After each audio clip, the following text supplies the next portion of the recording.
Yo, good evening, everybody. Good evening, everybody. Happy Friday Eve. My name is Christian, aka Pan.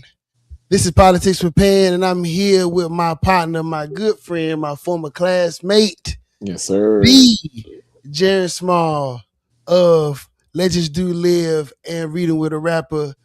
Welcome to the podcast, brother. Thank you for having me. Thank you Man, for coming on. man, thank you for having me, man. I'm excited. I know we're gonna have some spirited conversations. Yeah. We got some stuff to talk about today. You know what Right, I mean? Very interesting time in America right now. Very interesting time. A lot of things are happening that are out of our control. Some of them are in our control. right. And that's why we're here to talk about it. But before we get started, I'm let Jane introduce himself and all of that other kind of stuff. But I do want to take a point of personal privilege and let everybody know that it is the homie's birthday today, right? You know what I mean? Like it is this, like happy birthday to my guy, and Man, it I wouldn't appreciate be that, man. right to celebrate a righteous Negro birthday without some Stevie Wonder in the background. This is You know what good. I This mean? is Like, good. everybody that's watching, jump in the chat, tell my partner happy birthday. You know what I mean? We gonna get it in. They gonna take this down, though. They gonna take this down. We're gonna celebrate the homie. You know what I'm saying? This is his birthday. Black men don't usually get to live this long. You know what I'm saying? Another spin around the sun. Yeah, man. I appreciate that, man. Nah, man. Of course, dog. Gotta have a little fun. Gotta have a little fun. And what else we doing the for? What else we doing the for? Happy birthday to you, bro. So for those of you who don't know, Jared is a genius, but I'm going to let him introduce himself. I'm gonna give him the privilege of doing that. Yeah, nah, man. So my name is Jarren Smalls. For who may not know who I am a 36-year-old resident of Mo City. I am the co-founder of Legends Do Live, which is a Houston-based nonprofit with the mission to fund and equip disadvantaged youth and communities through workshop programs and cultural experiences. Through that, we have a literacy program, a national literacy program called Reading with the Rapper, where we enhance literacy through music, content, and technology. And all of that has led us to be the inventors of edutainment. And I'll probably talk about that a little bit more down the road. But I'm a guy that loves community, that loves impact, that loves my people, but also just thinks beyond the box that they normally put us in every day. Right on. I'm a Right on. son, husband, what else? A brother, business partner. Yeah, that's all about me. Right. Yes. And we are going to hear, a little bit of that family influence today. Mm-hmm. His lovely wife is our featured guest. A future musical artist for this week, and she got some jammers. Got some jammers in the cut for y'all. I'm excited to share that music with you. But like I said earlier, Jan and I went to Prairie View together. Back when I was, real chill stoner. Real chill stoner. Jan used to be like, man, bro, you need to come and do this. You need to come and do that. You need to come and do this. And Jan used to be on my top about Yes. participating like in the community and using my voice as a tool and things like that. And that has not changed. He is still the exact same way. Whenever he sees me, he's like, Japan, what are you doing? Right? Like what's the move? What is the mission? What are we trying to do? Like, it's always very much so, like I like to say, Negro forward, right? Like Yes. very much so, hey, how can we kick the can down the road to be able to make sure that people who look like us are not disadvantaged in these spaces that are popping up so readily. And I appreciate your service to the community, brother. You know what I'm saying? We need more people like you in these spaces to be able to You know what I'm saying? Help young brothers and sisters see themselves in different light. You know what I mean? I know you've been seeing them tell Wale and them they need to change their clothes. Like Yeah, nah, I have, man. I have. I mean, I think there's a lot of brothers like me and sisters in this space doing what I'm doing. We might be all on different multi levels, but it's a lot of us there. And I think the piece that I recognize that we really didn't have was just infrastructure, right? To kind of really put it all into one thing so we can all conceptually see it in reality. So I think that's been my contribution as I continue to do this work is just to create more infrastructure for more visibility for more people. nah, I can dig that. I think that's something that honestly I think that's something that plagues a lot of black institutions. The Mm-hmm. ones who get it together, right? Like the legacy institutions, they get it together and it's together. But the inspiring, what I'm saying, Negro activist or, I'm saying, Mm-hmm. social entrepreneur doesn't necessarily, I definitely have identified that there's a gap between those who are doing and those who are trying to do. Mm-hmm. And that infrastructure is a large piece of why those who are trying to do don't normally get to have their feet on solid ground. And that's something that really, really, really needs to be addressed. It's a 100%, man, 100%. That's been going on for years, bro. I think even since we were at PV, like you got to think about like we went to school with Kirk Bangs, DJ Chose, Mr. Rogers, Tim Woods, the Kingsleys, all these people that just manifested from there. But the university didn't have infrastructure in place to sustain or even amplify what we was doing at that time. It was like the heart of the boogie era, and it was it, all coming from PV, right? Rogers got signed to Jive Records, bro, to Jive from the Hill. Prairie View was, well, I don't know if it was a musical institution. Mm-hmm. Like it was a place of, it was a magical place of culture during that time. Like I don't know what their experience is like now. Yeah. But during that time, there was so many things, especially that were specific to Texas culture and hip hop culture, and just as far as like what black culture for millennials and I don't know what the generation right behind us is called, but for them, what are they called? Who I are they? think that's Gen Z. Is that Gen Z? Mm-hmm. You a Gen Z? Or put it in the chat. What's the age range for Gen? Right. I think that's Gen Z. I think I don't know, but the little homies that came in after us, I think that was a time where things like voter engagement, community representation. I think that was definitely a pivotal time in which like the older folks who were controlling the levers, um, I can honestly say I feel like they missed it, right? Like how to harness the energy of what was in that moment. Yeah, yeah, I agree, bro. Because I Yeah, feel like even while we were at PV, we helped ushered in Obama. We watched that happen in reality. We were just like, yeah, yo, we had a piece in that. Even though everybody around the country had that, but like just being at PV, us being the largest, you know, by population in Waller. Once the university, we had a lot of leverage when it comes to voting in Prairie View and Waller County, right? And so for us to have the ability to vote, and they used to be the largest slave plantation in Texas, for us to go there and to be able to vote and do what we did, and to see the whole Obama movement, the Jeezy movement with the Obama movement, it was just like I still never forget that night, bro. When he won, everybody was just outside, outside. My president is outside. black. Yes, Like in every car. Like it didn't every matter. Like car. everybody had the same song on repeat. I don't even think you could put a song on repeat on like whatever we was using back Mm. then to listen And, to and now music. that I think about it, bro, being older, I think we took it for granted. But it was multiple moments at PV where we were able to practice this. But that was really one of the big moments where you saw where all these different people of color from different cities and states were all on one wavelength. So we were all in the same frequency together. Like everybody knew what was going on. We were having a good time. We knew not to mess up anything. We just all just knew like tonight is special. Our, Yeah, I can't really put we couldn't put our finger on the thing because we were in the moment, but like stepping back now, I'm like, bro, we were really all on one accord. yeah, yeah.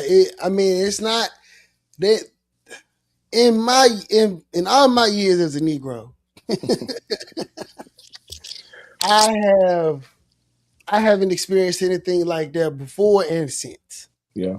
And I think there is a rebuke of the culture that we love, that we grew up into, right? Hip hop culture, you know what I'm saying, stuff like that. And I think that that rebuke is at our detriment as a race, right? Because it is the evolution of like how we express ourselves, like you know what I'm saying, from a artistic, from a spiritual, right? Because you got gospel rap now, right? Like Mm-hmm. you got the AJ McQueens of the world, you got your finesse two times of the worlds, right? Like it's such a varied art form, you know, of oral expression. And I think that rebuke is one that is, but by, you know, those that are older than us, those that are in clergy and places like that, is just, it's at our detriment because it's creating this schism between what was and what is. And what was is being forced on us instead of, you know, them being like, well, let me open my mind up and my ears to what is happening and Mm-hmm. see what's the best way for us to be able to bridge this divide, because it's only getting worse, right? I go back to talking about them saying like, you know, Wale and Mike Epps and all these people should be dressing like, you know, like they 40 or like they 50. But when you was born in 1986, what does it look like to dress like when you 40, bro? Right. Right. Right. You know what I mean? Like I'm not gonna go buy. I'm 4 years from 40, and I'm not gonna go buy a pair of slacks. Like just, like right, like just to go outside, dog. Like I'm not Yeah, gonna. for You know sure. what I mean? Like I that And slacks have changed over time. It's like now you got more relaxable slacks. It's not, they're more fashion forward versus like the traditional. I'm about to hug your nuts. You you know what? know. Yeah, man. You know, and like those them shoes, the Jesus slides that like unks used to wear back in the Yeah. day. Like you know, But what is back in the day? It's everything's reciprocal. I mean, I would say back in the day, like I know when I was a young whippersnapper, right? Like I remember boys. I remember when the older men wouldn't even wear shorts, bro. They would just Oh, have on pants all the time, right? Like I know they oh was, man. I know they were hot. Like they just wore a lot of pants. I don't even know why. Right? I don't know if men don't show their knees or Huh. whatever it is. You know what I mean? But like as far as like, the fashion for black men has changed immensely, right? Like Yeah. you go back, you look at Prince, you look at the Isleys, you look at Rick James and all in there, right? They dress like, you know what I'm saying, strange, right? That's the word I'm gonna use. You know, but there was a lot more. They were like wearing blouses and stuff back then. You know what I mean? Like it was a lot more feminine, right? Like then you get to the 90s, you know, the 80s, you get to the hip hop era, and everything is baggy, right? Like t-shirts, jeans, ball caps, sneakers, stuff like that. Like a lot more comfortable, right? And I don't know if that's a I don't know if that was a rebuke of like white capitalistic culture, like just a different way for us to be able to express ourselves, but Mm-hmm. that way of dress is not acceptable in those spaces, right? Like not Right. historic. But as hip hop evolved and as the culture followed it, like you can see the influence of it trickling down into black people in professional spaces, right? Boys will put on a suit, but they'll have on some high top ones. Yeah. I mean, I think like the '90s was the introduction to, like, I guess you can say, hip hop more in a mainstream format. But I think it was just more accessible, price point wise. It wasn't expensive. You can go to Champs and get two pair of Air Force Ones for $89. You know what I Man, mean? So when you think about the actual, like, the economy, then you got to think about the framing of black visualization at that time. You had a lot of black shows on TV. You saw a lot of positive black things going on, and so it wasn't what we see now, but I think it was just the very beginning of it. You yeah, know, so it was really accessible. It was to get us hooked in, and yeah, then from there we was on for a ride to where we are like right now. yeah. I mean, you talking about the shows? I mean, I'm Family immediately Matters, like a different world, yep, Fresh Prince, you know, Martin, Family Matters, all this, ooh, and you're Martin. seeing black families on TV. Yeah, and so what I'm talking about, like what Unc used to look like, right? Uncle Phil, right? Right, right, right, Carl Winslow. Like you think about, you know what I'm saying? Even Mr. Cooper, right? With hang right. with Mr. Cooper, like how they used to dress. I feel as though like now, right? Because we now, right? Bro, Like, okay, what is Unk though? Like, what bro, is we the like age? When do you enter the actual I stage feel of like Unk? when you cross 35, bro, I feel like honestly, I feel like 30 is honestly, bro. Like Oh man, if you 30, you old, fam. Like, yeah, nah, Darrell, you supreme. You man. supreme. Hey, you was fresh on your show yesterday too, man. Kudos to you. Great show See, look yesterday. at that. You saying words you might be on because you saying words like fresh. Nobody's talking like that in 2026. I'm bro. That's what I'm Like saying. You might I'm be on. not. You're right. You're right. I I'm turned not. 36 today, so You know what I'm hopefully saying? my vocabulary changes in the next couple of days because I'm a fresh 36. I mean, right now, the youngest would say I was glazing. You know what I'm saying? Telling Darrell, that he was fresh yesterday. And they were saying Right. glazing. I stay up to date on my youth lingo. You know what I Oh my mean? god. I'm old as hell though. I'm in it, bro.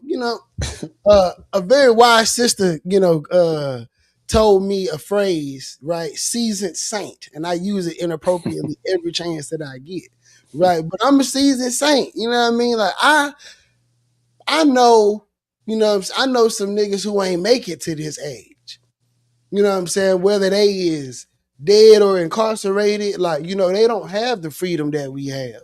You know what I'm saying? They're not blessed to be able to receive the fruit of the Lord like we are, right? Like for real, bro. Nah, I'm with you. You know what I mean? Like, so if you a black man in 2026 and you'd have made it 35, 40 years old, you got to count your blessings, player, because a lot of us don't make it to this point without having something taken from us. You know what I mean? Like, and to be able to be somebody to say, young bro, that ain't the way, dog. You know what I mean? Like, you got to chill. Like, Yeah. all that stuff that you enjoy, it's okay for you to enjoy it, but moderation or whatever. You know what I mean? Like, and my intern, I got an intern. He 18 years old. You know what I'm saying? Like he 18, dog. You know what I mean? Like, That's funny, man. yo, but like he a smart young brother though. You know what I mean? Smart. You feel me? He like, like you can tell that he is youthful, but he's not childish. Right. Right. Right? You know what I mean? And when we're That's actually right, you know what I mean? Like that's what I'm saying, that's right, that's young you, right? You know what I right mean? Like, for sure. and it's like he's an adult, but but like, you know what I'm saying, he's in the beginning stages of that adulthood. And though we feel young in here, right, my knees ain't lying. My knees is not lying. When the weather changed, them knees be hurting, boy. Nah, facts. Nah, facts. I know we got some great things to talk about today too, bro. I'm excited because I know you got some stuff on your chest to get off. I do. And I appreciate that segue. We are going to get into the first song, right? Okay. By Miss Lenora. Um, you know what I'm saying, I really like this one. It's a jammer.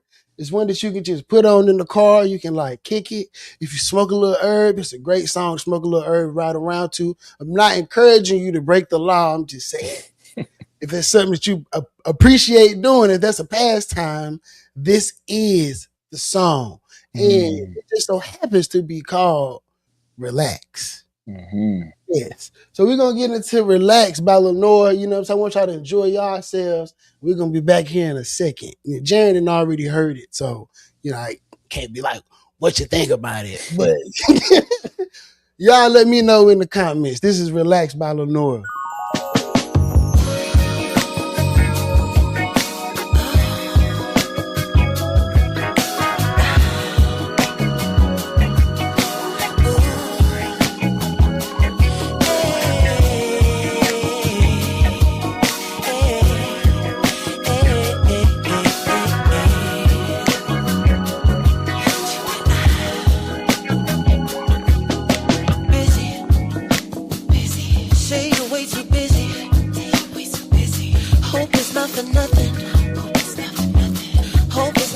No.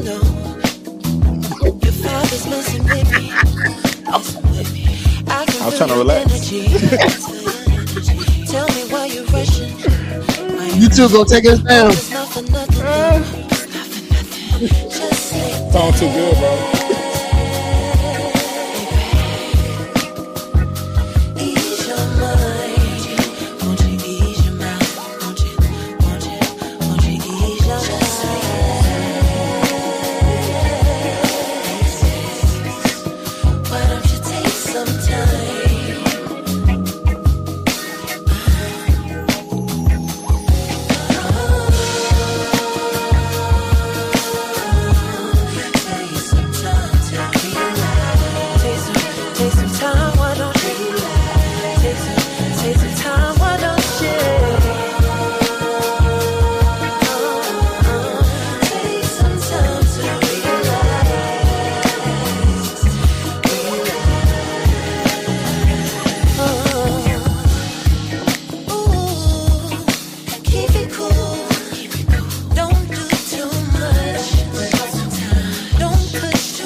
I love that song.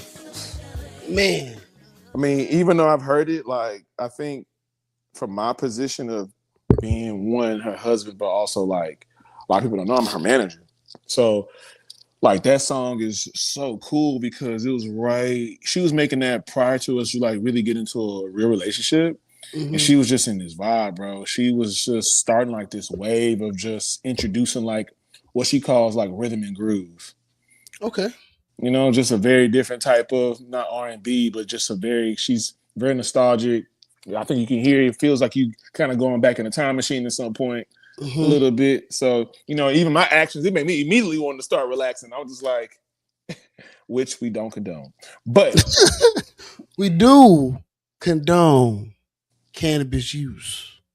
Just not on YouTube for them to take heard, us down. heard. Yeah. That's how powerful that song is, though. Mm-hmm. It is. I mean, I could definitely hear like a Slim Thug feature or something in the back. I And mean, you know, I the can funny hear that. part, the remix is actually featuring Slim Thug. Oh yeah. I mean, I can definitely hear like Slim Thug on the back end of that. Yeah, It's like when she first came out with it, like he immediately like called her, like, "Yo, I need to be on this." yeah. Sugar Daddy Slim, I got to be on. I was just like, "Oh, this makes sense. This makes sense." Sonically it do. I'm not even gonna Mm-hmm. lie. I can hear it. I Mm-hmm. can hear it. Mm-hmm. That's a jammer. Now, I'm gonna give you a fun fact: who that beat was originally made for, though.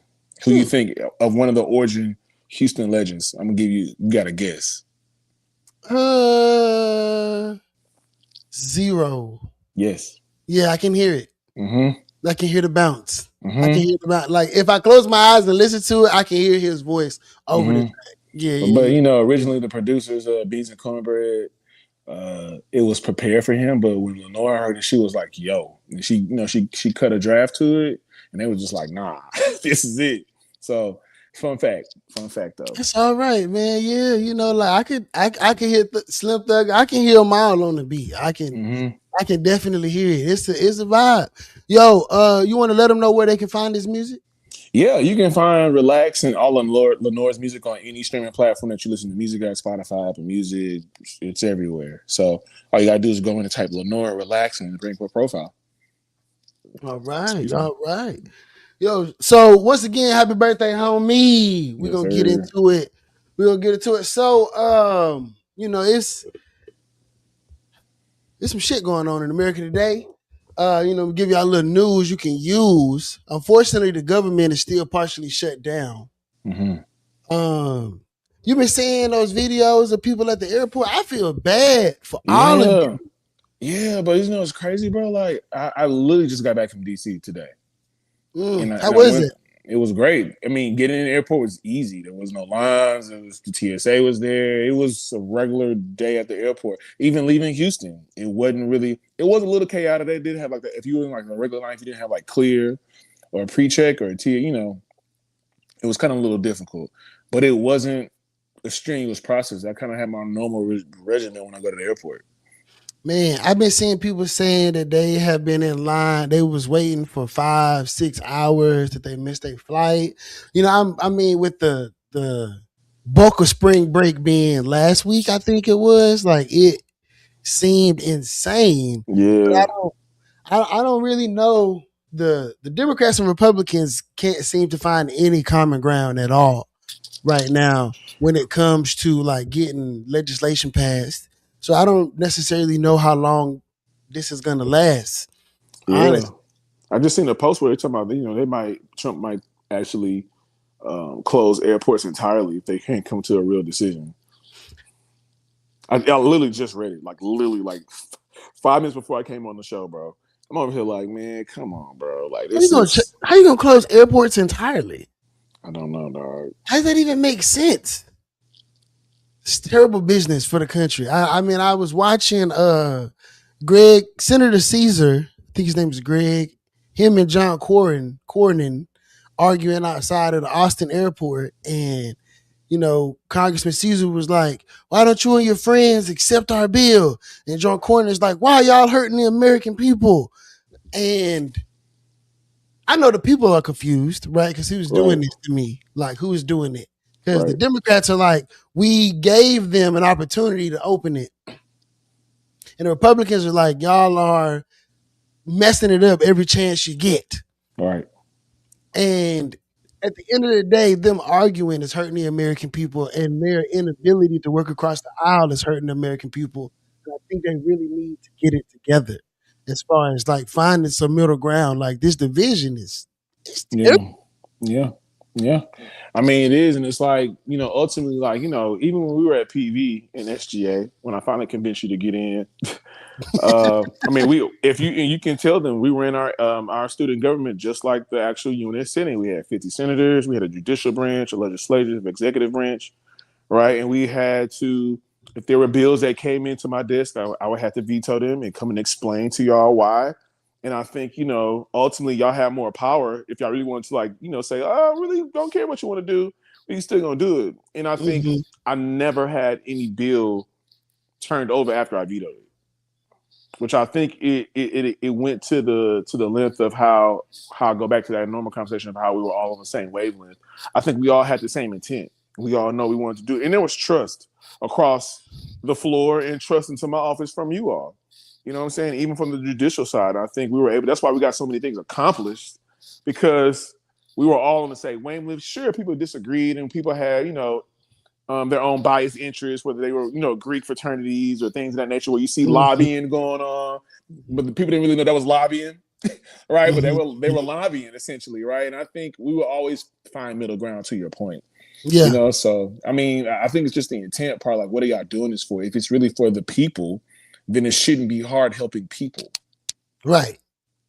Right. And I think they're making it way too hard to help people. Like, and they're just trying to stay in those narratives, trying to stay in those pockets, Yep. to be able to get those votes. But I think that people on both sides of the aisle, whether it's Democrat or Republican, I think they're starting to see through the political theater, and they're like, Yep. Yep. getting a little tired. It's especially because we have social media and they can't really hide behind the headlines anymore. We live in a world where you don't need to sign a release form to be on somebody's camera. Platform. Just Right. during spring break, went to the liquor store. All them out of towners in here with the live streamers with the phones. I mean, everybody live. I don't even know you. What you? Now, with that point though, I think the government, and specifically politicians, they work on attention. Yes. Without attention, they can't really do their job, right? Mm-hmm. In some form or fashion, because you don't really need the attention to go do the actual work that you're talking about. You standing on your platform, but they need attention. And I think when social media started to really hit before it got into its bubble, they saw it as an entry point, and we have to be a little more entertaining because, quite frankly, it was just boring. Mm-hmm. Prior to Trump really getting in, we wasn't this just fixated on politics, right? Like every day, glued on what's going on, happening, right? But once they let a TV influencer come Yeah. into a sacred space, that's when I feel like it all got democratized and really just started like, oh wait, this is a thing that helps us, and they just put gas on it, and I think it's never stopped since they started, and we're just seeing the actual effects of them just overusing the tool in a strategy point. Yeah, I can agree with that. I think it's for them. Politicians like to keep a lot of stuff close to the chest. Mm-hmm. So I think it's Gen Z. Lenora said that's Gen Z. Thank you. I think that it's a blessing and a curse because they can't keep a lot of stuff close to the chest anymore, right? Like, Mm-hmm. and they can't kind of hide in those smoky rooms anymore without wondering if there's like some junior reporter from the Washington Post in the corner, like, Right. yeah. Like, and I, it's not, yeah, it's not as wide open. And I think that with them honestly fucking with people's lives like the way they have been, like this is what, like I think our third shutdown.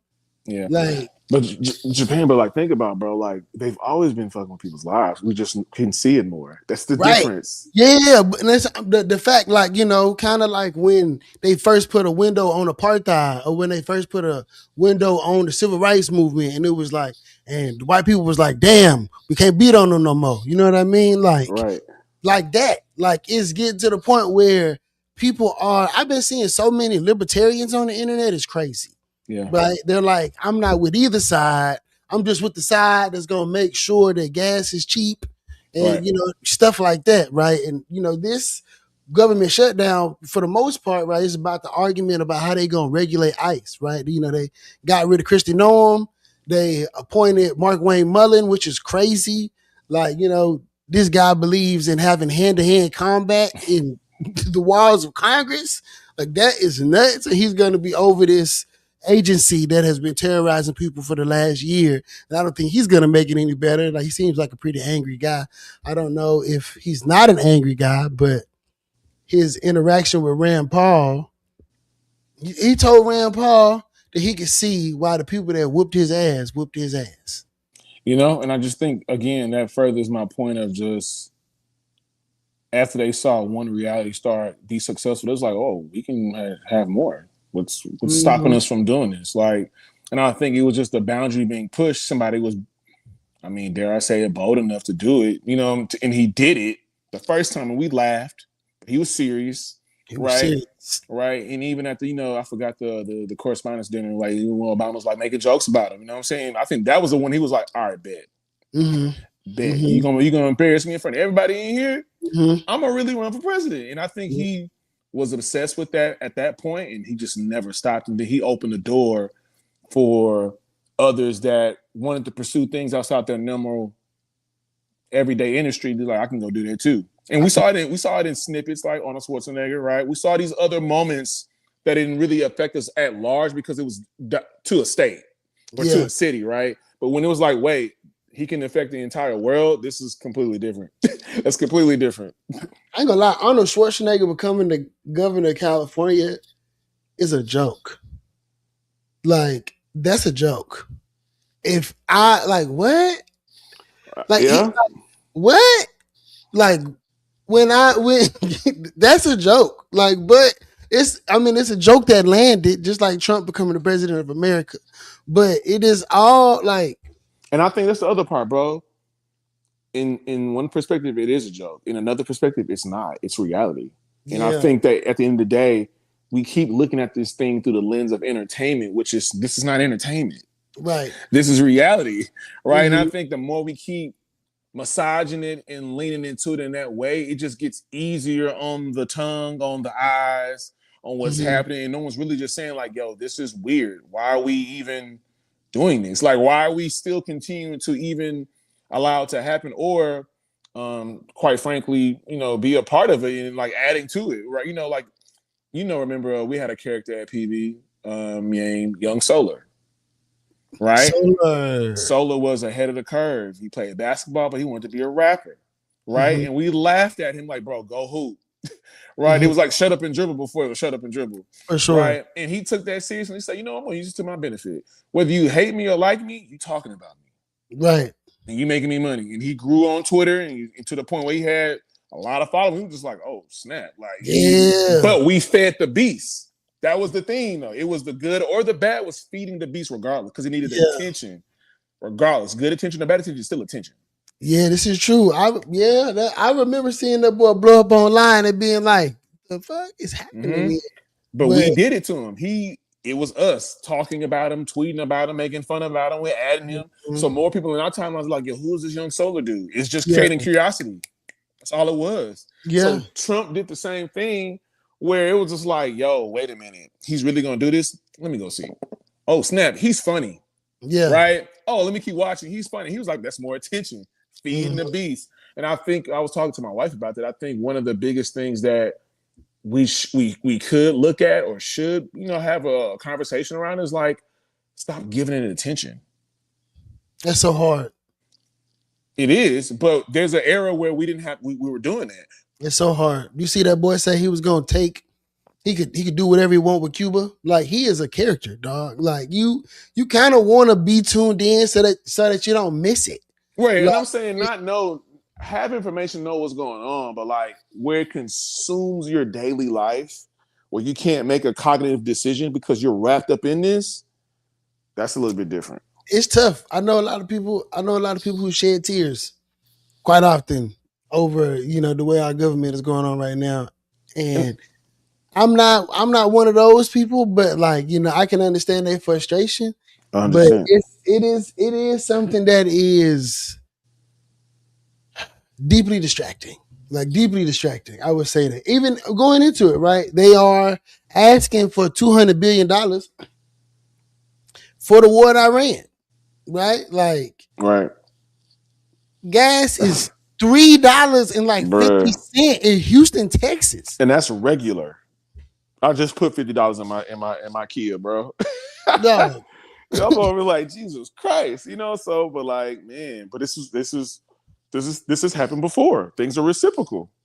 I don't remember gas. And in college, my family lived in San Diego, right? So when we Mm-hmm. would leave, I would go back to California to go see my parents and stuff. And I remember leaving here and going to California and having to shift my mind to like rationing my gas money because this was 2013, Mm-hmm. right? Like, and gas in California was like $4 and some change, Mm-hmm. like super high. And that's the most that I've ever seen gas I had ever seen in my life. I remember leaving Murphy Canyon and going to the southeast was an investment. Right. Like, yo, my mama and my mama had a Envoy, a GMC Envoy at the time. So it wasn't like, $20 was gone after 3 miles. So like, I That, really had to like her to drive down the 5 freeway. Yo, I know these youngins across Houston is having the time dating. but If your see, girl but live on the see, west side, you were on the gas tip going to Cali. You had to adjust your mind frame, but also when you think about what they're getting paid minimum wage, what the average person like cost of living in Cali. So once you get all the numbers, you'll be like, oh, it's kind of like the same thing, but just in a different. honestly, No, I feel like it's so much worse. Like I like California is I ridiculously mean now I'm talking about just expensive. No, even then, bro, uh, like when you fly into California, yeah. you need to hold on to your wallet Nah, because facts because 1,500 gets you one bedroom, or it gets you man. man, I don't even know if you can get a You get a one one bedroom. bedroom, yeah. Like you, like I People don't think that, you have. to your point, that's real because people move from Cali or New York, they come to Houston, they be like, dog, I got 3 floors, I got 3 bedrooms with 3 bathrooms for 2,500 or less than that, and it's gone up since then, but it's definitely cheaper than what they were getting in those two cities for sure. You get a box. A My box. like you like you get a box. My dad and his wife moved here. They live in San Antonio now, and they have exponentially more, space and things like that than they have before, right? And he's a retired veteran, so this stuff like that. So he lives off of his veteran benefits, things like that, and that money. it just stretched way longer, right? But Southern California is beautiful, right? They got mountains out there in the water in San Mm-hmm. Diego. Like you can't really beat that scenery. But who cares how pretty it is if you know what I'm saying, if chicken costs $10 a pound. Nah, facts, bro. We was out there for my bachelor's party. I was just like, yo, this is beautiful. You see a lot of Army, Navy campuses there, but then when you throw in the cost of living, I'm just like, yeah, I see why people retire here. But it's like, man, just to live here though, it's like, Jesus, You got to give up something. you gotta give up You something. got to give up something. And you see like the price of live the cost of living is so high, yet they gonna print $200 billion, right, to send to Iran when Iran has not, right. They a guy, even I can't remember his name right now, but he just quit. Like he just quit saying like, I can't in good conscience do this Do job this. because I know like there's no justification for this war. Like I cannot do this. Like there's a serious fracture happening within the ranks of MAGA because Donald Trump told his supporters that there would be no new wars. And he's doing the opposite of that, right? He's trying to use words like excursion. But an excursion ain't got shit to do with war. Excursion means like it's kind of like a little fun trip Right, somewhere. You know what I mean? right. Like it's not a fun trip. Like people are dying. Like, and for what? For what? The expansion of capitalism. It sucks ass. Mm-hmm.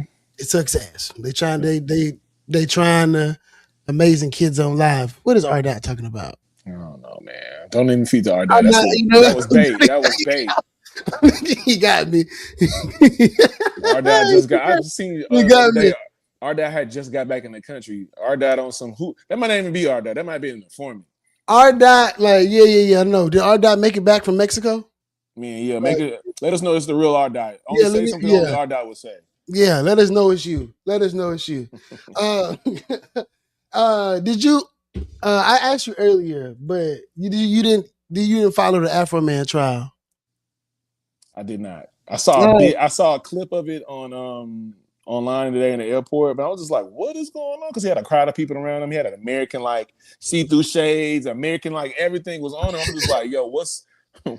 I thought just another day on social media, bro. I'm like, all right. yo, I mean, Afro Man been one of my favorite entertainers since Colt 45 and Two Zigzags. Like we can start there, right? So he's always been a hilarious dude. Okay, all right, Thank you, that's R real. Dot. Yeah, okay, Yeah, all right, all right, all right. thank you, R Dot. You yourself, Prairie View does produce cool people like us. Yeah. It is a thing. It is a thing. Um, but so his house was raided in 2023. It was like a drug raid or something like that. The police broke in. I'm gonna say they broke in, right? Because they wasn't supposed to be at his house, I believe, right? It was somebody else, or they got some bad intel or whatever. But they broke in his house, kicked in his front door, like they damaged his property. They took some money when but there was an investigation and they ordered him to give the money back.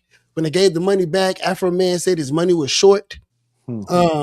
He felt so imposed upon that he used the content that was recorded by his security system to make videos and stuff ridiculing the officers.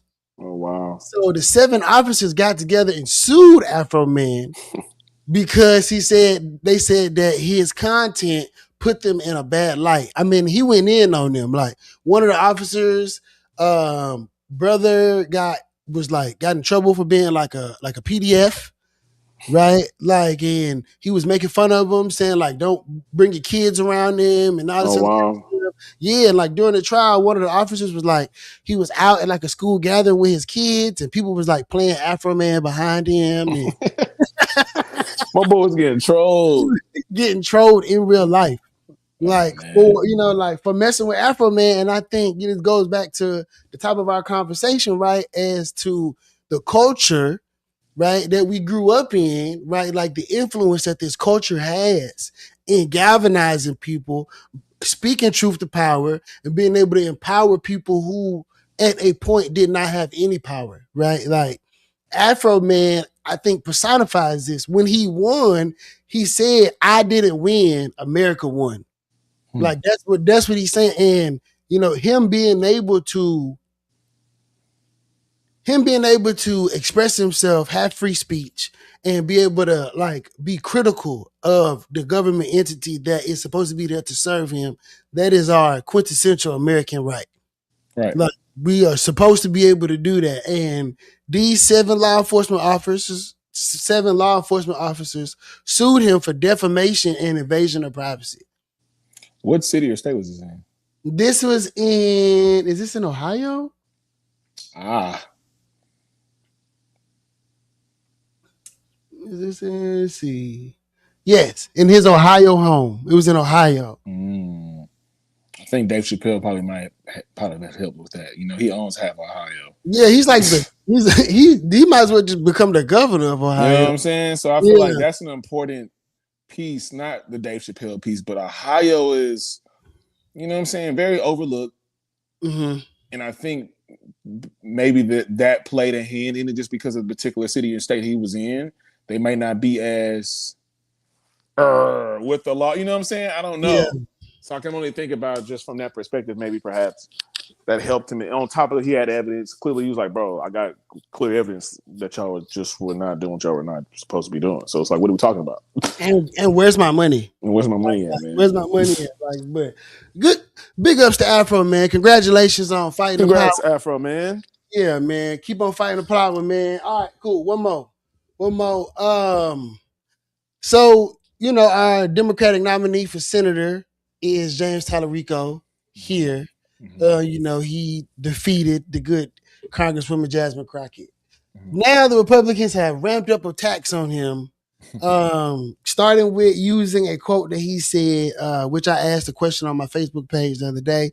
He was saying that like God is non-binary, and I was having a conversation with somebody about that the other day, and I was telling them that the Republicans using that against him, that's a good strategy, especially here in Texas. If you talk to the average Texan and you say something to them like God is non-binary, they're not having that. I think this is a two-part. So during early voting the last day, I was in Dallas speaking at a conference called TABSY. Every black superintendent in the state was present. And I keynoted that Thursday, and I spoke right after Jasmine Crockett. So she had came down right before she came to Houston to come do some, I think, some appearances and talk about some things, kind of rallying people to vote. And I just thought it was really interesting that she came to a conference full of superintendents. Right, granted, it is in our hometown of Dallas, right? So it definitely made sense for her to make a appearance there and to have an impact there. But given the fact that Tellerico as well used to be a teacher, right? I thought that was just really interesting how they both really use it as a really big one of their points in their campaigns. And when you think about, let's look at this, more than half the country reads at a fifth grade level, right? 54%. Texas is number 4 when it comes to that, with the most few open libraries in the state. So as you're talking about, when people say God is binary and they know they're going to get a reaction out of people, is because one, they don't have the cognitive skills to decipher the information that's being put in front of them, right? So when you think about low literacy, and this is why we do the work that we do so much at Legends Do Live, because we were like, yo, people can have, or if people were independent critical thinkers, right, and can really like read through the minutia of what people are saying and actually understand, like, do you understand what they're saying, right? It will change overnight how we really interact and how we really approach politics, voting, emotions, being social, because we can only communicate on 3 levels. We can either be emotional, social, or practical. And right now, most of us are being really emotional and we're being social with our emotions and not being practical at all. Yeah. So right? do you think with that, right? Like knowing that, like, the average voter is on that wavelength, right? Like, so, and that's why I do say that, like, if I am trying to find ways to get people to be turned off by him, that's a good way. That's a good place to start. Sure. right? Because Yeah. they understand the voting base, right? And I was having a discussion the other day about it. And for me, especially within the black community, the educated Negro is so educated that they are so far removed from what the street is talking about and what the streets feel and like why they gonna participate and stuff, right? And I think that's why we have such a great divide in who participates and who doesn't participate, right? Because there's Mm-hmm. always at least within the number of registered voters, there's always at least like 100,000 plus people who just didn't come, right? Mm-hmm. Like you gonna have those educated, those doctors, PhDs, lawyers, bachelor's degrees, they're gonna vote, right? You know what I mean? Like they're gonna go vote. But like, you know what I'm saying, your blue collar workers, you know what I'm saying, your people who may not have made it out of high school and stuff like that, and they maybe want, thirsting for independent education in another different kind of way. The those who are educated are, which is fucked, right? They're like looking down at them like, why don't you get it? Instead of finding a medium, right? Going back to my hip hop conversation, to be able to say to them, like, hey, this is what this means and this is what this is, but in a way that is not demeaning, but uplifting and educational.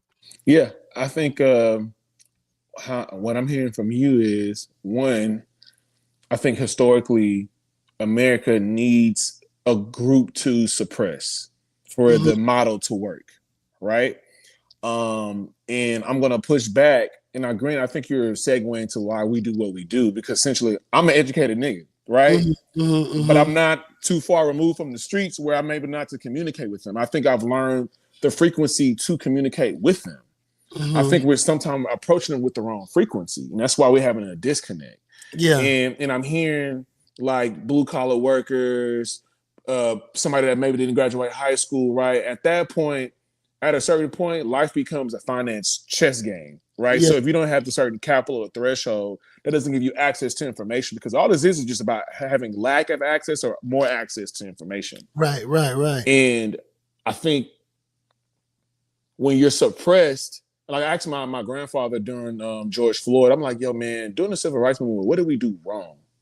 Tell me what we did wrong. Because they keep Mm-hmm, giving me the same story, but we're in the same place. So something's off mm-hmm, somewhere. And he mm-hmm. was like, man, we didn't have the luxury of trying to strategize. We couldn't try to survive every day, right? And Yeah, so it's almost like the same system that is telling you, hey, I'm going to help you with this hand. Really, behind their back, they got the same thing that's over here crushing you, yeah, right? So it's like it's hard to like really get out of it because like it's like a closed loop. Once you in it and you consent to be in it, you're just in it unless you know how to like maneuver out of it. So like when we did Read with a Rapper, I started with kids because my goal is to really like impact families, young mm-hmm. adults, right? It's an ageless curriculum, but we had to start with where all the energy is at that gets the most Right, attention, which was the kids, right? And when you get the kids by default, we should get the teachers involved, the parents involved. We should ultimately get the community involved because that's what school's for.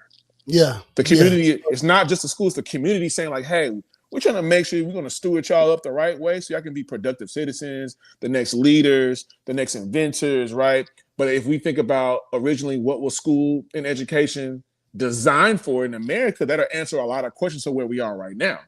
And I right, ask right, people all the right. time, like, what was it designed for? To make workers. Yeah, It wasn't that's how designed to, you know, it they wasn't want. designed to make us smart, to make us independent critical thinkers. It was like work just enough so you can work in our warehouses, right? You had the Carnegies, the Rockefellers. Like, yeah, we got all these warehouses. They went to Teddy Roosevelt and was like, "Hey, bro, listen, you want to be the president?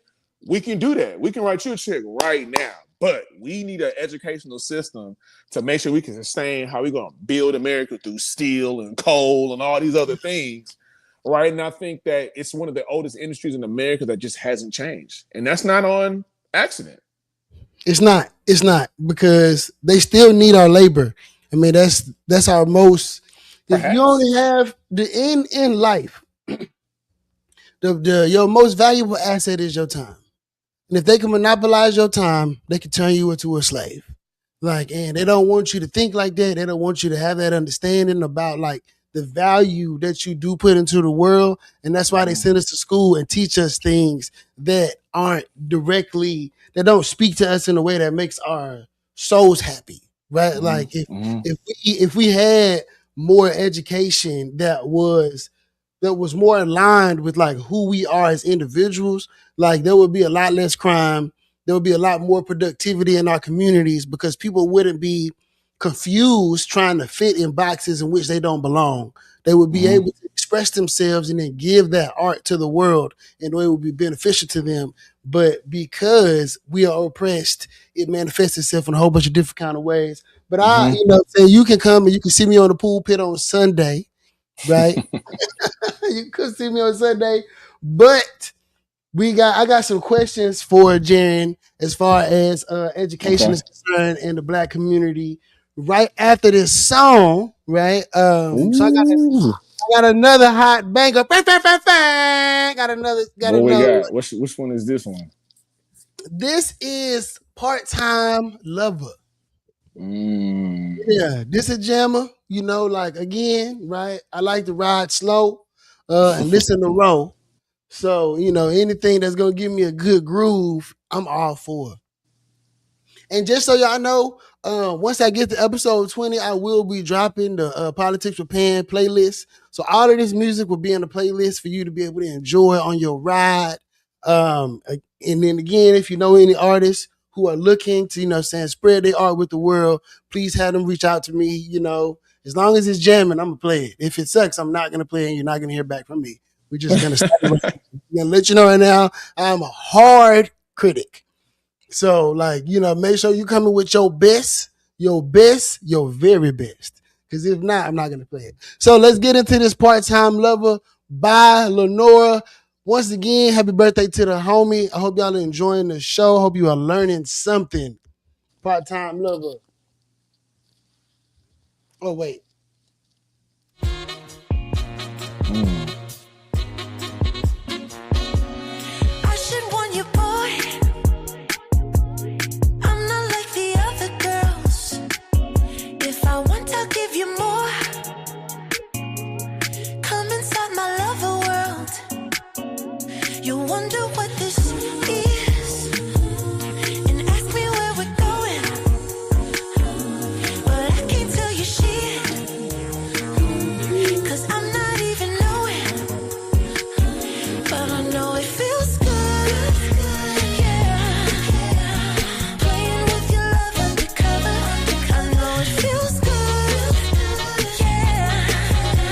For you to be my part-time lover. I love when we spend time wrapped up in each other's arms, till the day becomes the night, and the night becomes the dawn. Must admit we are a match. You're what sets me on fire. But baby, don't get too attached. You'll burn me out just like a tire. But I know it feels good, yeah. Playing with your love undercover. I know it feels good, yeah. For you to be my part-time lover. That's a jam. That's a jam. Yeah. That's a jam. I can hear that at the bar kitty. Listen, man, she got him in a holster, bro. That's like, man, I'm telling you, that's light.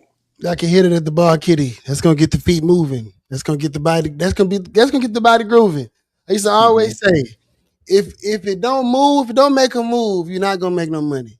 Right? Like for real, dog. Like if you Facts. don't That's real. every every great executive producer has made their artists make a song that's gonna make people dance.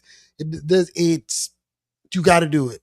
People want to dance. Like people want to sit there and they want to think about their life and stuff like that, but they also want to escape through their tunes. So like if you can give me a moment of bliss where like nothing else matters but like this moment, this sweaty moment in the club with my eyes closed, like Mm-hmm.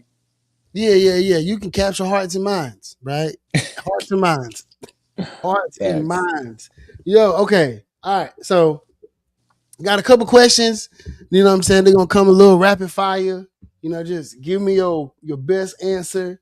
For sure. Uh I'm gonna start. I'm gonna start where we was with Talarico. Then I'm gonna go into the next couple of questions. but just quick answer, as thoroughly as you can give it, right? So, my first question is: do you think that James Tallarico is too liberal for Black folks in Texas? I would say yeah. Yeah. I just don't think that he's. I mean, one on his campaign, he never really made a point to come talk to us, and I think now he knows truly he's going to need us to get over this hump. So, Mm-hmm. like now, what's going to be your approach that doesn't feel performative or forced?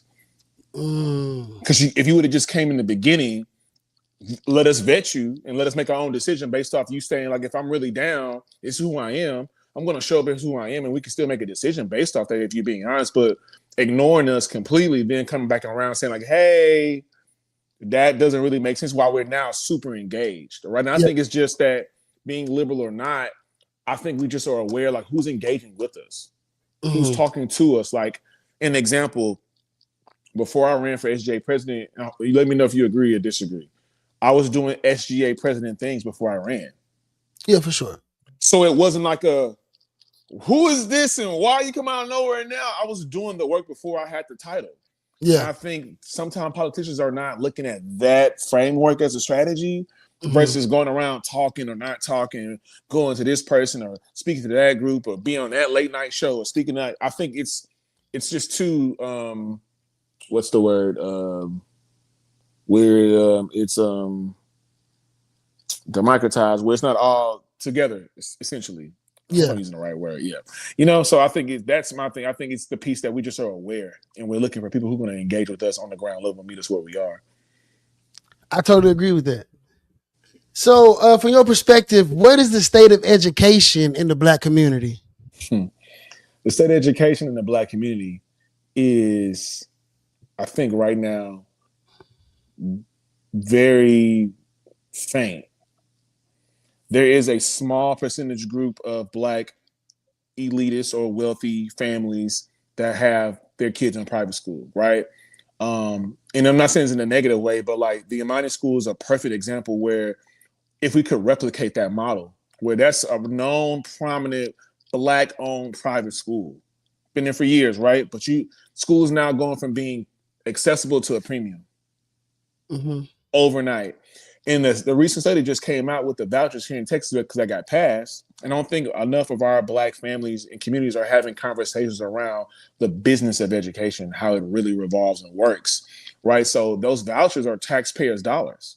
Mm-hmm. So that $10,000 per child that was going to your public school is now being transferred over to private schools. And the study came out that most people that applied for it were families that were already in private schools. So what that tells me is now they're smart enough to say, I'm going to leverage somebody else's money to put my kid in school. Yeah. Right. And say if you are abreast and you're looking at what's going on, they're not telling you that $10,000 is only a deposit. Mm-hmm. It's not the full tuition for the semester. Right. Sure. So now you get a voucher. You don't even touch that money. That voucher stays in the system portal. You can select what school you want to go to. I want to go to Christian Alexander Private Preparatory School. Christian gets that voucher. He looks at the report of your kids, sees what's going on, and be like, you know what? We'll take him in. Boom, they take him in. 10K goes to Christian Alexander Private School, but Christian's going to reach out to the parents like, hey, you still owe $20,000. Yeah. If you can't pay that, we're going to keep this money and boot your kid out. And we don't have to give you any examples or any details because we're private. Yeah. Right? And so now your kid goes back to their public school that's been drained over these last 5 years. Yeah. There's nothing there whatsoever.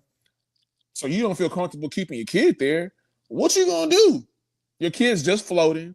Now, if that happens at scale in your neighborhood, crime starts to happen. Kids have nothing to do after school. So you start looking at gentrification. It's starting from an economic standpoint.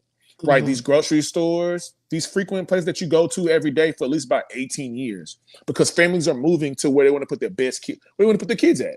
Yeah. Right, so sometimes we might look at it like, oh man, these grocery stores they're leaving is because they're racist. No, it's because of dollars. Right, there's nothing circulating there because families are moving away. Mm-hmm. So if enough families move away, the cost of living goes down. That property value goes down. Right, so it's cheaper for somebody else to move in to raise that back up. Yeah. Right. And when you look at Texas education, there's only one supplier to everybody. Mm. Think about that. TEA supplies public schools, public charter schools, and private schools. So it feels like they squeezing everybody else for the betterment of business. Yeah. Right? And I just did the numbers. Right now, Texas annually just did, I think, $72.5 billion in education. Right? And that's a percentage of property tax that's being paid, people moving here every day, every week, every month, every year. Right. So it's the gift that keeps on giving. Right. Corporations want to move here based on education because they want to move their families here. Right. So all this thing stems from just the bare root of the educational industry. And I think we're just not in the game at all. Like some of us are there, but we're not sharing the information or hoarding it.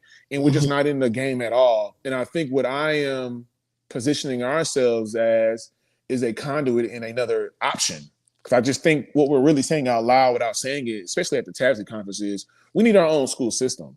We're relying on going back to our conversation earlier. We're relying on a group to help us that's hurting us. Yeah. I don't understand why do we think it's going to keep somebody's going to come out of nowhere and be like, you know what? We sorry, y'all. My bad. You know what? We just going to bring this money back over here. You know, make sure y'all straight. That's not how this works. You know that what you said. You like so so Harold Dutton.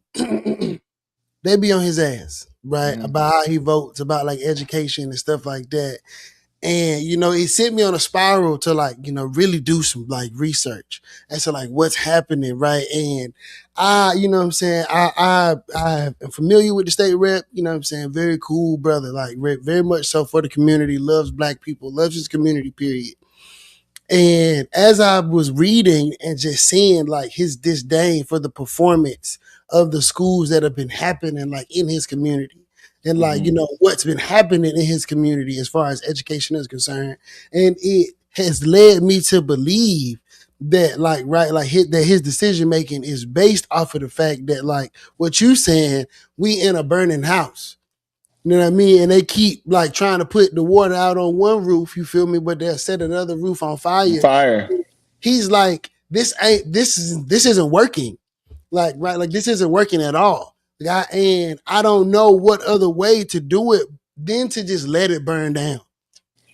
Because the rules are set in a place where once you move to Texas and you want to get a house, because traditionally when you buy a house, it unlocks wealth for you and your family, or it should, right?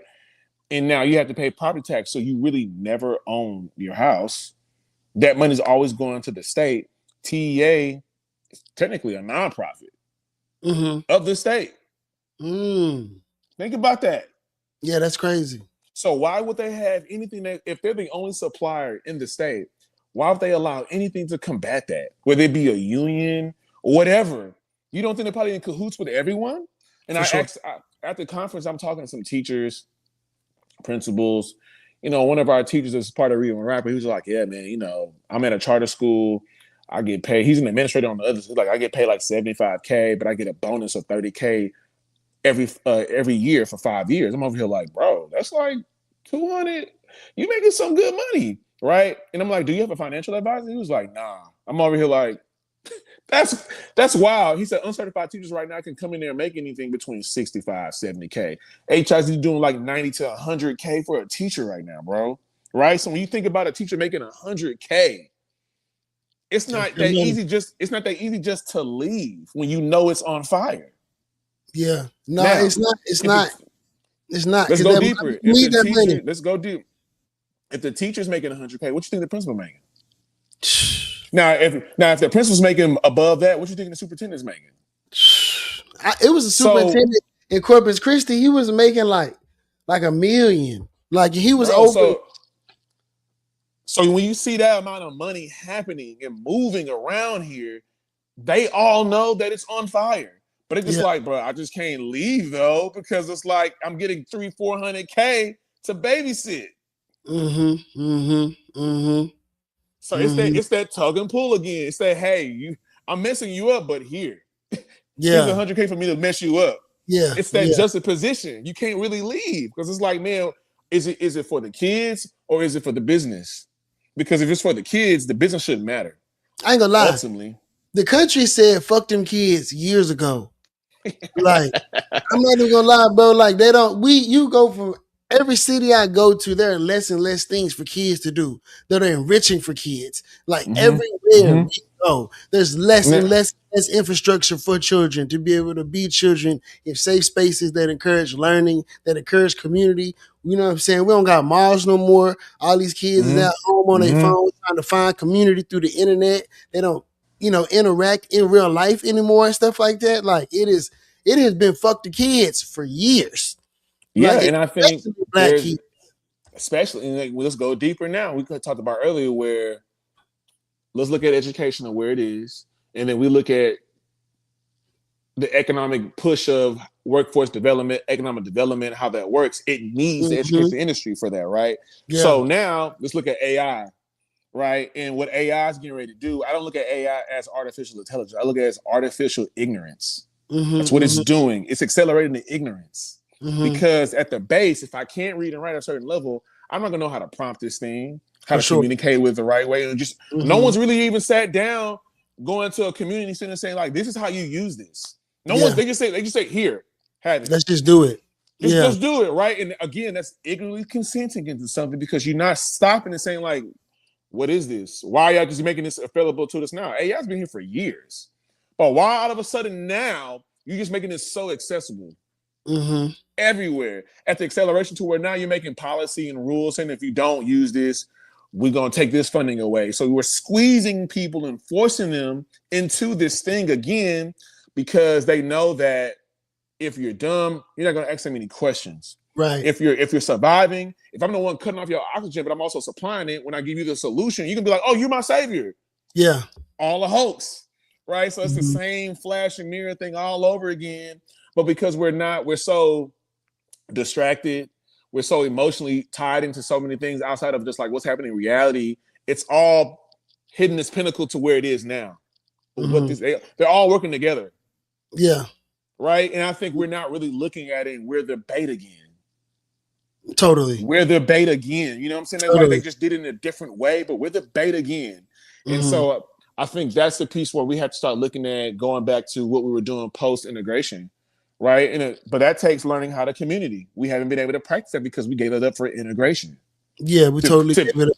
To be a part of whatever this thing is that's also squeezing us. Right. Because the white ice is colder. And it's been squeezing us before integration. Yeah, it's colder. But that's what niggas believe, that the white ice is colder. Okay. So next question. Because you already answered. My next question was what needs to change, what actually works, but you just answered that. No, I can go deeper for that one though. I can all right, all right, bet. Give me that. So I think what needs to happen is one, I would love for our community, my community, to start being more curious. We're not curious. What does that curiosity look like though? From like a parental standpoint, right? Like from like, you know what I'm saying, those that are in survival. Like we're not talking about the well-to-do Negroes. Yeah. We're talking about the ones who are vulnerable. Like what does that look like? For sure. And I think how I'm answering this is going to be a little bit on my part, but also on their part. Like for what we've been doing in the last 13, 15 years here in Houston with the nonprofit and Rewin a Rapper, and we've gone all over the state, the country in some ways to do this program. Be more curious about what we're doing. No one's asking me like, yo, what is edutainment? Like, what is reading with the rapper? Can I learn more? I'm never hearing that. All I hear, oh, that's pretty cool, bro. That's what you're saying without really saying it is like, I want to know more, but you don't have the skill set or the vocabulary to ask me that because you might feel like I'm being vulnerable about what you might not have, right? And so it's being more curious about what some of our Black new civil rights leaders are doing. I don't think we're super engaged with what the leaders do. If we're saying we're looking for leaders, go look. They're there. Engage with them. We're just looking at them like we like the idea of engaging with them versus like really putting our arms, rolling our sleeves up, and saying, "How can we help?" I think there was an era where people were like, "Yo, if you're the one on the apple box on the corner saying this is what we need to go do," I'm over here like, "What I need to go do?" Right? That piece is missing. So that's what I mean by curiosity of like, if you see leaders and you such as myself and the Read and Rapper team, why are you not? And I get people asking me to volunteer in that, but like it should be an outpour of it. And it's not enough because I've literally shown you the solution over and over and over again, right? But I just know until you have a kid, it really doesn't really register. It don't. Yet. And I think that's the other piece. They don't think they think it doesn't really like affect them when it really does. And we just broke that down about gentrification. Yeah, it do. Cost of living, right? So it's that piece, being curious about what we're doing, and on the other side, it's making what we do more accessible in reality to people as well to be curious about. Yeah, yeah. Right. So I think that's something that we're looking to do. And I guess I'll kind of break this on your show now, bro, since I'm here. In the next coming weeks, we will be releasing a partnership with Harris County's Department of Education. What? We've closed the deal to service all 24, 27 school districts to 2030. And Okay. we're gonna look at after school, because after school is no red tape. All the policy and bureaucracy that we're dealing with right now, education, is all about during school instructional time. Mm-hmm. Right. So after 3 o'clock, 4 o'clock, let's run a school that we know we want to run it. Mm-hmm. So we're going to introduce our own learning centers called Star Academy, where parents can directly come to our learning centers and do our pedagogy. Mm-hmm. Right. And over time, it will go into history, financial literacy, STEM, because you can actually understand what's in front of you now when we have the base of your literacy down. Right. Mm-hmm. And I'm looking at attaching that to not just kids, but to families holistically. And then my goal is honestly to take that and to go to the Black churches and say, hey, we know that the Catholic school network model works. Could we attempt to do the same thing where the Black church network owns their own school district? That's going to be tough. It is, but it's the only last place. But it's the only last place, Christian, where there's large mass community at scale weekly. I don't disagree with you. I am a huge proponent of the Black church. But them churches be gang banging like Bloods and Crips, bro. So I'm agreeing with you. I'm agreeing with you. And I'm having hard conversations with them saying like, hey, if you don't start to like alter and bend to the rules that you lean on, you won't have a church. You won't have a congregation, because the people that's going to move in these areas won't look like you. They're not going to look like you. And the kids are not going. Disconnected, and they're disconnected. So I think that's our job, to plug in our infrastructure, our intellectual property into existing institutions that just need help innovating. Yeah. Changing the environment, the verbiage, how they interact with people. Now, I've learned over the last couple of years, a lot of these institutions want to, they just don't know how to. That's the other part. And they're in their egos because they're boomers and they don't want to feel like they're not doing something right. So they're just going to be quiet and not talk about it. Yeah. So it's a lot of like us work we got to do right now. Not so much about like what they're going to do for us, because obviously we have the spending power. Obviously we have the money. Obviously we have the influence, but it's just not targeted and pointed in the direction that makes sense for us. Yeah. Yeah. I can get with that. Okay. So everybody wants to know, right? What is edutainment, and how are you positioning it to be better at reaching kids than the current system? So edutainment is a legal process that allows us to use all the entertainment and commercial rights to change the educational landscape.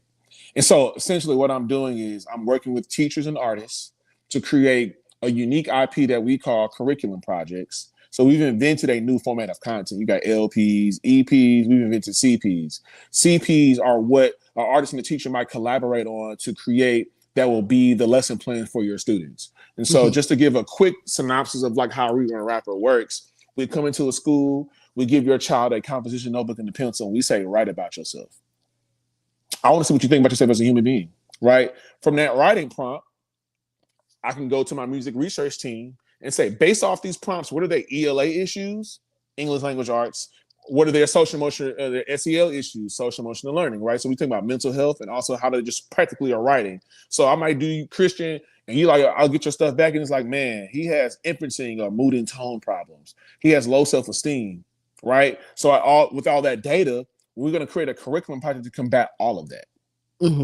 And so for 2 weeks, we're going to go through the lesson plans and the music and content that we make from scratch with the artist and the teacher, right? So like we're going to make an album. It could be a comic book. It could be a short film. Whatever I want it to be, it can be whatever that format is, right? And we go through that and with the lesson plans, and you come back and write about yourself again. So I see instant growth of how you structurally are writing, right? Within 2 weeks, all right? And that's 2 days out the week for 8 weeks. For another 2 weeks, what is this artist talking about? Does this content serve a medium to you to why you're getting in trouble, why you're not coming to school or whatever it is, but making a content medium for the conversation, and you come back and write about yourself again. So I see how you socially feel about yourself too. So really over these 7 to 8 sessions, 2 months, you're rediscovering yourself through the content, culture, and the technology that we give you, Mm-hmm. right? And so what we're doing is I've been able to do a trial test with a NES school in HISD that was taken over. We gave them the STAR test beforehand. These are kids with special needs, kids with low literacy, and kids with high disciplinary action. They did horrible. This is kids like first year out of COVID, first middle school grade kids, right? They did horrible. We gave them the program. We quantified the research with Pepperdine University, and they had an overall 70% increase on their STAR test in 4 weeks. Our 90% increase in their social emotional learning in 4 weeks. Our 90% decrease in their behavior in 4 weeks. Our 90% increase in attendance, which is important because schools get funded based off enrollment in attendance, not the Mm-hmm. STAR test. So if we're making a 90% boost in attendance, that means we're bringing equity back to our public schools in our neighborhoods, Mm-hmm. right? Because kids are just showing up, Yeah. wanting to go to school. So our Yeah. program is doing a lot of holistic things in the background by just changing the environment, meeting the kids where they are, right? Giving the teacher the space to truly teach the way he or she needs to because they're a professional and we get out the way, Yeah. right? So our models are also more efficient than the traditional 6 weeks of a full school year. I said 2 months. That's a Mhm. semester. Yeah.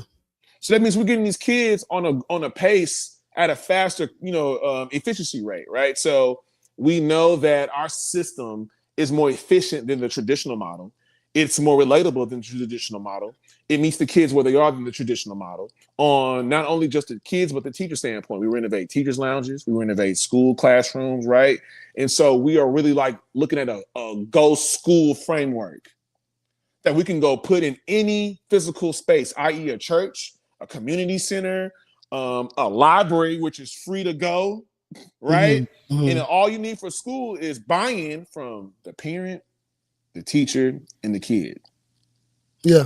You don't really need the traditional four walls to go do that anymore, Yeah. right? So if I just give you new physical space to be yourself, we're fine, Mm-hmm. right? And I can go apply this at scale anywhere, at any time because it's just IP. There's no physical overhead on my IP. Yeah. It's Yeah. lesson plans, right? But we own this pedagogy now, and we're excited to do this with Harris County because we're getting ready to launch this spring where all 19 of their sites, which are ISD schools, will be doing our program, and then we'll be launching the very first inaugural sports-based spelling bee called The Bee in partnership with the NBA Foundation, and it's going to rival Script Spelling Bee. Right. And so this is where parents can come see the ending result of what the kids are going through in a high competition State Farm. We're making more intellectual sports, Mm-hmm. right? We're making intellectual cool because school right now is not cool. Mm-hmm. Mm-hmm. And that's the language of a kid. And sometimes when you just meet them where they are, and just like, oh, what do you want? Bro, it's just not engaging. It's not fun. I'm like, oh, you need an experience. Mm-hmm. Mm-hmm. And I think that's what we're providing to most of our students is an experience that meets them where they are and that does not judge them for what they don't know. Yeah. Yeah. And that's the difference between us, right? And that's a big context of edutainment, but we have a label that literally partners with teachers and artists to make this unique IP to go impact who we want. And we're going to different cultures. I can go to different genres of music. We're talking about early childhood as well, too. So when you think about Gracie's Corner, what's the other one kids are obsessed with, bro? Gracie's Corner, Miss Rachel, or what's the dog? The Bluey the dog, or Bluey the dog. Bluey. That's all edutainment. Yeah, that is edutainment right there in your face. It's meeting them where they are on their frequency, and that's why it's getting the result that they're getting from these kids. Yeah. Okay. Yeah, man. I hope y'all was listening. Hey, I hope y'all was listening. Right. All right. Cool. So my last and final question, before we get into this last track, is how is Reading with a Rapper changing how we think about literacy and culture? Yeah, great question. Great question. I look at albums as actual books. I look at artists as actual authors. So I think we're changing the perspective of how we look at hip hop and bringing it back to the original origins of what it was, which is education. Mm-hmm. Hip hop was arts, experiences, education. It's the one thing that's unboxable, but they found a way to put it in a box. Yeah. Right. And so I think I'm just bringing us back to our normal essence of how it was started, the intentions of what it was started for. Right. What's today's mathematics? Right. When you go to New York and you might sit there and see a disciple because they're super educated with your third eye, all these other things that I think got washed away because they're people that own the culture. That's not in our best interest. Mm-hmm. Going back to what we talked about this whole entire conversation, Mm-hmm. right? So I think I am looking for new artists, introducing new talent that actually wants to impact their community and see the results of that, not through just a dollar, but actually going to go put their hands and feet in these schools to go touch grass, go touch ground, and go really interact with these kids, right? So Ryu and a Rapper is not only impacting the scholastics perspective, it's changing the perspective of how we just look at hip hop in general. Yeah. Yeah. I appreciate that. I mean, I think, from the political side, I am a huge advocate of hip hop being a tool and Yep. not a gimmicky tool, right? Not a we running for president, we finna call Cardi B, we finna call Megan Thee Stallion. I think that is very low hanging fruit. I absolutely hate when politicians do that. I think they just because most of them are older people, right? Bro, but they saw Obama again. But see, Jay-Z, Obama, it was different. I'm with you. It that was you know what I different mean? though. Like that was different. Like the energy around Obama was something that we've never seen. Right? Like that energy was completely different and something we had never seen before. And I think that now because they seen that, I don't I and Here it is, and bro. I got you. I'm about here it is. Here it is. What Obama did was what any regular rapper would do when they get into the hip hop game, right? mhm. What we're seeing now are since we're going to be current is what Jack Harlow's doing. Yes. Yes. Oh, it worked for them. Well, let me go do it too. But it's Right. no Riz. Right. Exactly. That's what That is is it. happening. That is it. And because it's like that, we feel it and we know it's fake and we know it's not real and it's not being received in a way that is going to mobilize anybody or make anybody excited. And I think that because these people are older and they're not deeply intertwined in the culture, it's not something that they can see themselves in. They want to use us as a tool before understanding us. And it is not meeting us where we are. It is literally treating us as though we are lesser than, right? Like caricatures, what I'm saying? People to shuck and jive and dance. But you know what I mean?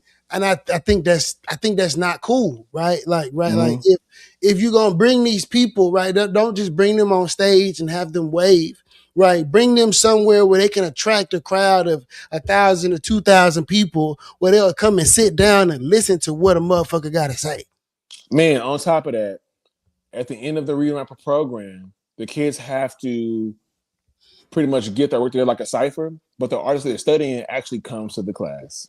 That's dope. To talk about why they wrote what they wrote, the importance behind it, if they couldn't read and write, how they couldn't be in the music business, right? Because it's a business, but they need to have that context on that. But me or you saying that ain't gonna really click. But if Maxo Cream get up there and say, "Hey," it's gonna click immediately, right? So we're using that social capital for the right intentions. Yes, that's how you bring them in. It's not. Even I know Senator Boris Miles. I learned this about him. He pioneered the concert series around if you go get an AIDS Hit up for test. HIV. Yeah, right. So that's Senator Miles, right? That is the kind of connection that we need as far as like civic is concerned, right? Like how like if I'm 19 and I'm in school, you know what I mean? If I could go to a Tizo touchdown concert, you feel me? If I show that I voted, man. Yeah. I Let's mean, go deeper though. you know what I mean? Go get your literacy test because literacy directly impacts how you vote. If you don't have the patience to go read through the card or know who these people are,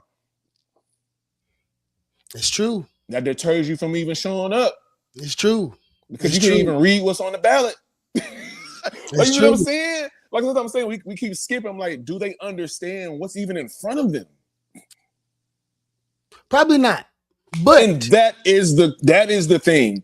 That is if we can go hip hop for literacy concert, go get your literacy spectrum figured out, we give you a ticket to go see Jeezy or something, but then we can really apply this because even after hip hop for HIV, what was the sustainability after? Now that I don't know. Gonna have to delve deeper into that. And, maybe one day, when I do see the senator, I will ask him and I'll get them figures and I'll come back to you. We can talk about this again. Maybe one day he'll grace us with his presence on the show and he'll explain that. Right? I would love it. I would love to, I, bro. I, I would too. It's on my radar. Next time I see him, he gonna look at me crazy, but I'm gonna ask him. I'm gonna ask him, hey man, you come talk to me and my friends on the podcast. We're gonna talk about hip hop, HIV, and woo woo. Like, hopefully, somebody that knows the senator is listening and is telling him that Christian is talking about him on this podcast. All right, man. So we're gonna get into this last song. It's a song that describes most millennials today. Homebody, right? Motherfuckers want to leave the house. Yo, what's up, Jermo? Thank you, My thank you, boy thank you. Jermo. Yes, sir. Yes, sir. Jermo, you got to send me some tracks, man. You know what I'm saying? You be my next featured artist, bro. Yeah, we reaching out to you too soon, bro. We got something for you. Yeah. If you don't know Fresh Life Jermo, please be introduced to Fresh Life Jermo. He is doing God's work by helping Negroes be aware of agriculture, urban agriculture, how we can better feed ourselves and sustain our communities in a healthy way. It is a beautiful thing. So we're gonna get into this last track and we're gonna wrap it on up. This is Homebody by Lenora. Let me turn my for that app.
Man, I confused the last one with this one.